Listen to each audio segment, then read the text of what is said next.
नमस्कार साथियों, आप सभी का स्वागत है एक और न्यू वीडियो के अंदर। आज हम बात करेंगे हमीरदेव चौहान के बारे में।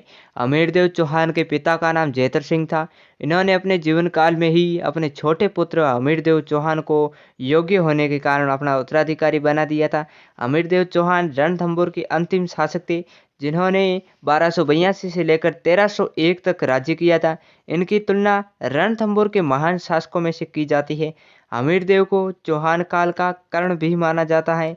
पृथ्वीराज के बाद इनका ही नाम भारतीय इतिहास में अपने हट के लिए अत्यंत महत्व रखता है। राजस्थान के रणथंभौर साम्राज्य का सर्वाधिक शक्तिशाली और प्रतिभा संपन्न शासक हमीरदेव को ही माना जाता है। हमीरदेव के सिंहासन पर बैठते ही हमीरदेव चौहान ने दिग्विजय की नीति अपनाई और भीमरस के राजा अर्जुन को पराजित किया और उनसे कर वसूला। इन्होंने दक्षिण के परमार शासक भोज को पराजित किया और चित्तौड़, आबू, वर्धनपुर, चंपा, पुष्कर होते हुए वापस रणथंभौर पहुंचे। और विजय के उपलक्ष्य में इन्होंने एक यज्ञ शुरू किया था जिसका नाम था कोटि यज्ञ यज्ञ, जो अश्वमेध यज्ञ की तरह होता है। हमीरदेव चौहान ने अपने जीवन काल में 17 युद्ध लड़े थे, जिनमें से 16 युद्धों में हमीरदेव चौहान विजयी रहे थे। और 17वां युद्ध अलाउद्दीन खिलजी के साथ होता है, जिसमें हमीरदेव चौहान वीर गति को प्राप्त होते हैं। जब हमीरदेव चौहान की बढ़ती हुई ताकत को देखकर क्रूर शासक जलालुद्दीन फिरोज खिलजी ने यह सहन नहीं कर सका और वो रणथंभौर की ओर बढ़ा। और फिरोज खिलजी ने झाइना से बढ़कर रणथंभौर की घेराबंदी शुरू कर दी। काफी दिनों बाद कुछ भी हासिल नहीं हुआ, वे दुर्ग पर अधिकार नहीं कर सका। तभी उसने घेराबंदी उठाने का निर्णय लिया, घेराबंदी उठाने और वापस लौटने का आदेश दिया। सुल्तान जलालुद्दीन ने कहा कि ऐसे 10 दुर्गों को भी मैं मुसलमान के एक बाल के बराबर महत्व देता हूँ।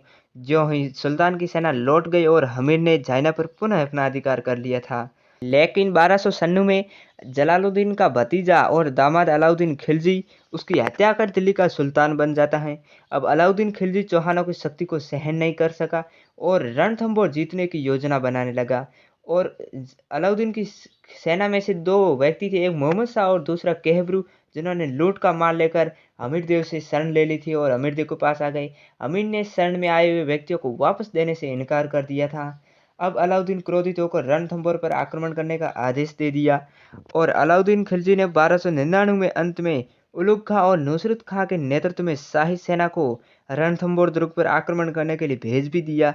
अब शाही सेना ने रणथंभौर के मार्ग में कुंजी कहलाने वाले झाइना दुर्ग पर आक्रमण किया और हमीरदेव के कुछ समय कोटि यज्ञ को समाप्त कर मौन व्रत धारण किए हुए थे। और उन्होंने अपने दो सैनिक अधिकारियों में, जैसे एक भीम सिंह थे, दूसरे धर्म सिंह थे, उनको शत्रु का मुकाबला करने के लिए भेजा। दोनों ने अलाउद्दीन की सेना को बुरी तरह पराजित किया और भीम सिंह और धर्म सिंह दोनों लूट का माल लेकर वापस रणथंभौर की ओर लौटे। लौट ही रहे थे, तभी भीम सिंह और दोनों रणथंभौर दुर्ग के निकट पहुंचे तो उन्हें सूचना मिली कि शत्रु सेना ने पुनः आक्रमण कर दिया है और वह पुनः सेना पर आक्रमण करने के लिए आगे बढ़ रही है। भीम सिंह ने धर्म सिंह को रणथंभौर भेजकर स्वयं वापस शत्रु से मुकाबला करने के लिए रवाना हो गए।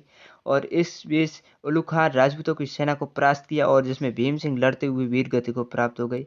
अब इसके बाद अलाउद्दीन खिलजी ने एक बड़ी सेना के साथ उलुग खां और नुसरत खां को दोबारा भेज दिया। अब सेना ने रणथंभौर दुर्ग की घेराबंदी की और उसकी प्राचीरों को तोड़ने का प्रयास शुरू कर दिए, लेकिन दुर्ग में से एक गोले ने नुसरत खां की हत्या कर दी और गोला ऊपर से आया नुसरत खां के ऊपर गिर गया। इसका पता जब तुर्की सेना को लगा तो वो वहां से भागने लगी। यह देखकर उलुग खां ने अपने भाई अलाउद्दीन को नुसरत खां की मृत्यु का और सेना वापसी का समाचार भेज दिया। तब अलाउद्दीन खिलजी स्वयं पूरी सेना लेकर आ गया रणथंभौर दुर्ग पर। उन्होंने घेराबंदी शुरू कर दी और कई दिनों तक घेराबंदी चली, बट उन्हें कोई सफलता नहीं मिली। तब अलाउद्दीन खिलजी ने छल कपट का सहारा लिया और रणथंभौर पर विजय करने का निश्चय किया। अब अलाउद्दीन ने अमीरदेव को संदेश भेजा कि वे संधि करना चाहता है। तब अमीरदेव ने दो सेनापति रणमल और रतिपाल को संधि करने के लिए शाही शिविर में भिजवाया। अब सुल्तान ने रणमल और रतिपाल को दोनों को दुर्ग का लालच देकर अपनी ओर मिला लिया। रणमल और रतिपाल ने सेना नायकों के साथ विश्वासघात के कारण दुर्ग के गुप्त मार्ग को पता चल गया तुर्की सेना को और वह दुर्ग के भीतर पहुंच गई। और काफी दिनों बाद इतिहासकारों के अनुसार दुर्ग सेना में प्रवेश कर गई और घेराबंदी के कारण जो दुर्ग के अंदर थे ना, खाद्य सामग्री की कमी आ गई, जिससे अब भोजन क्या करे लोग। तब अमीरदेव ने ऐसी स्थिति में देखकर उन्होंने दुर्ग के अंदर बंद रहना उचित नहीं समझा और आक्रमण करने का निश्चय कर लिया। और आक्रमण करने से पूर्व राजपूत स्त्रियों ने हमीर की रानी रंग देवी और उसकी पुत्री पद्मला के नेतृत्व में जल जोहर किया और राजपूती सेना ने केसरिया वस्त्र धारण कर दुर्ग के दरवाजे खोल दिए। और 11 जुलाई 1301 को रणथंभौर पर अलाउद्दीन खिलजी का शासन स्थापित किया गया और ये राजस्थान का पहला जल जोहर है और जोहर भी पहला ही है। अब सेना नायकों को अमीरदेव के जो विश्वासघात दो सेना नायक थे, एक का नाम था रणमल और दूसरे का नाम था रतीपा। इनको अलाउद्दीन ने कहा कि जो अपने स्वामी का भक्त नहीं हो सकता है वो उस दूसरों की उस पर कैसे विश्वास किया जाए। तब अमीरदेव अब देखिए कि अमीर हट के लिए विश्व में प्रसिद्ध हुई, जिन्होंने अपनी शरण में आए हुए व्यक्तियों को वापस नहीं लौटाया, चाहे उसके लिए पूरे परिवार को क्यों न बलि देनी पड़े।